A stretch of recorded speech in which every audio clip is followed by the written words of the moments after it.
हम भूल जाएंगे कि पानीपत के मेजर आशीष और उनका परिवार किराए के मकान में रहता रहा, लेकिन आज जब उनका अपना मकान बनकर तैयार हुआ तो वो वहां कभी रहने नहीं जा पाएंगे।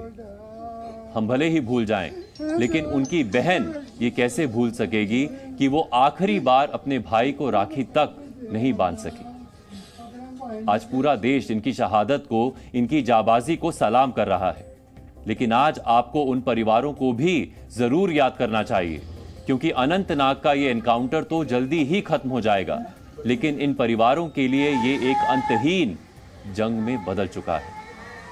और इसीलिए आज हम चाहते हैं कि आप भी उनकी इस जंग को महसूस करें, क्योंकि ये जंग हर फौजी का परिवार लड़ता है, सरहद से दूर, अपने अपने घरों में, अपने बेटे, अपने पिता, भाई का इंतजार करते हुए, उसकी सलामती की दुआ करते हुए।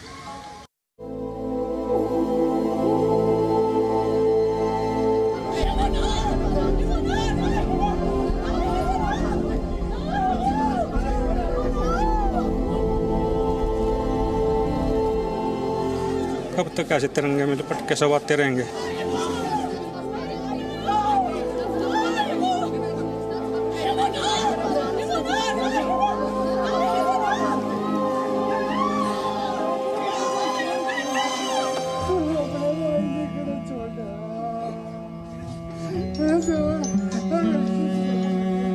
उसको मेडल मिला के छाती चौड़ी हो गई। माँ छाती तो आपकी पहले बहुत चौड़ी थी, तो कह रहा नहीं, फौजी की छाती जब चौड़ी होती, जब मेडल लगते, भला मेडल लगा तो छाती चौड़ी हुई, और मेडल लगेंगे तो और चौड़ी हुई। कुछ नहीं बोल रहा था।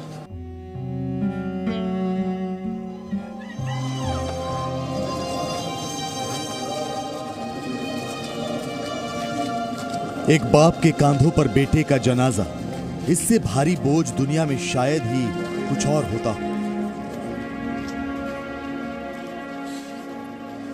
शहीद डीएसपी हुमायूं के पिता गुलाम हसन जब तिरंगे में लिपटे अपने बेटे के ताबूत की तरफ बढ़ रहे थे, तो उन चंद कदमों का वजन शायद ही कोई महसूस कर सके। कभी जिस बेटे के सिर सेहरा सजाया था, उसी के ताबूत पर फूलों का हार चढ़ाते हुए ये बुजुर्ग हाथ कांपे तो होंगे।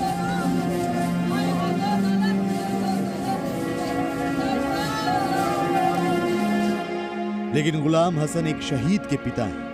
उन्होंने कैमरों को कुछ नजर नहीं आने दिया, न हाथों की थरथराहट, न आंखों के आंसू। भला अपने जाबाज बेटे को एक बाप रोकर कैसे विदा करता।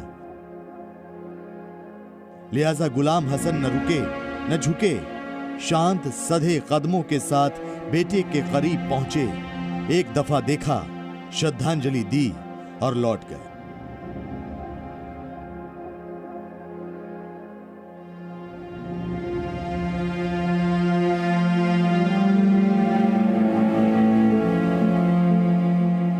ये एक जाबाज से आखिरी मुलाकात थी। जम्मू कश्मीर पुलिस में आईजी रह चुके गुलाम हसन भट्ट वर्ष 2018 में रिटायर हुए थे, और ठीक इसी साल उनके इकलौते बेटे हुमायूं मुजम्मिल भट्ट ने जम्मू कश्मीर पुलिस ज्वाइन कर ली। हुमायूं 2018 बैच के अधिकारी थे। पिछले साल ही उनकी शादी हुई थी और 2 महीने पहले वो पिता बने थे। लेकिन ये युवा अधिकारी अपने पीछे अपना परिवार, अपनी पत्नी और सिर्फ 2 महीने की बच्ची को छोड़कर इस मुल्क की मिट्टी में फना हो चुका है, हमेशा।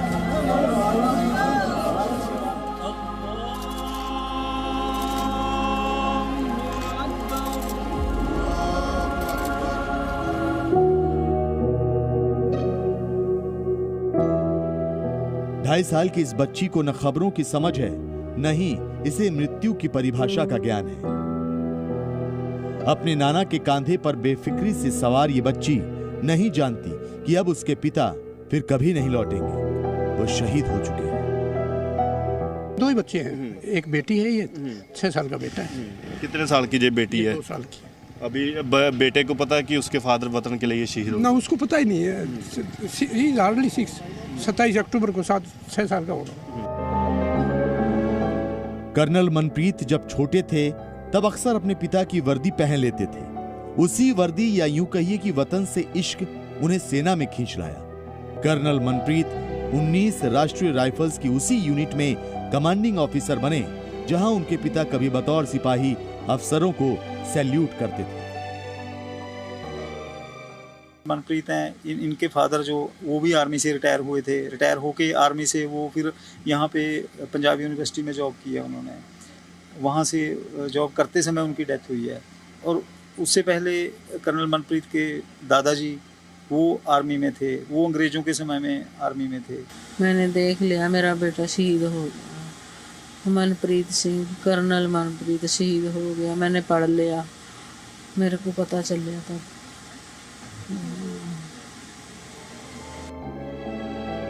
कर्नल मनप्रीत का 4 महीने बाद ट्रांसफर होने वाला था और वो घर लौटने वाले थे। वो घर लौटेंगे, लेकिन तिरंगे में लिपटकर। अपने करीबी के कंधे का सहारा लेकर खड़ा ये पिता कल एक ऐसी सुबह की तैयारी कर रहा है जिसका सामना दुनिया का कोई बाप कभी नहीं करना चाहेगा। ये शहीद मेजर आशीष धोनचक के बुजुर्ग पिता हैं। इनकी तबीयत ठीक नहीं रहती, लिहाजा बहन ने भाई को फोन किया और बुलाया कि हो सके तो छुट्टी ले लो, घर लौट आओ, पापा बीमार हैं। लेकिन वर्दी की अपनी जिम्मेदारियां होती हैं और उन जिम्मेदारियों ने आशीष को रोक लिया। अब आशीष लौट तो रहे हैं, लेकिन तिरंगे में लिपटकर अपनी अंतिम यात्रा के लिए। एक बार तो तेरे को राखी भी नहीं भेज पाई, तो बोला कोई बात नहीं, मैंने तो पुरानी राखी बांध ली थी। वो बोली कि मैं तो हर साल भेजती थी राखी, अब की बार नहीं भेजी।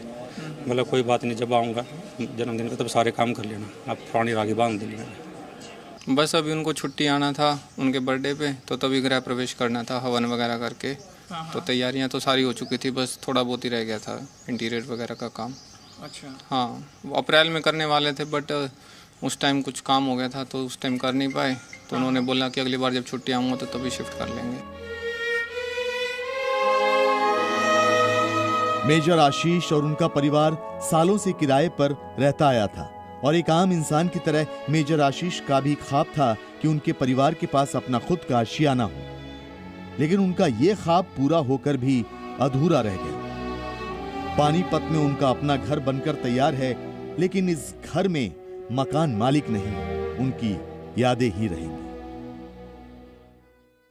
जिस वक्त उनकी शहादत हुई उससे करीब 2 घंटे पहले ही उन्होंने अपनी बहन से भी बात की थी और कहा था कि वो ऑपरेशन पर जा रहे हैं और ऑपरेशन पूरा होने के बाद ही वो आपसे बात कर पाएंगे। इस तरीके की बातें बहन और भाई के बीच हुई, लेकिन किसी को क्या पता था कि जो वो बात कर रहे हैं वो आखिरी कॉल होगी और इसी के साथ जो इस घर को गृह प्रवेश 23 अक्टूबर को होने की जो प्लानिंग कर रहे थे वो प्लानिंग भी अधूरी रह जाएगी।